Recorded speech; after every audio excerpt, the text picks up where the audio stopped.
Kufuatia taarifa ambazo zilisambaa katika mitandao ya kijamii zikisema Winifrida Charles Malembeka ametekwa, lakini polisi wamekuja na taarifa ambayo inasema kwamba hajatekwa bali anashikiliwa na jeshi la polisi.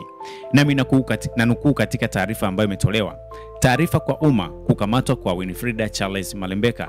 Jeshi la polisi mkoa wa Kipolisi Rufiji linapenda kutoa ufafanuzi juu ya taarifa zisizo sahihi zinazosambazwa na kuonekana katika baadhi ya mitandao ya kijamii zikieleza kuwa Winifrida Charles Malembeka ametekwa na watu waliojitambulisha kuwa ni askari polisi wa Kibiti.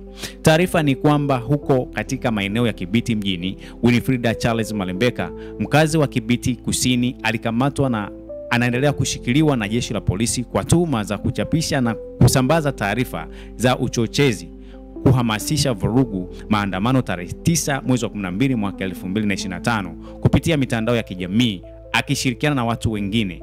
Ushahidi uliobakia unakamilishwa ili hatua nyingine za kisheria ziweze kufuata.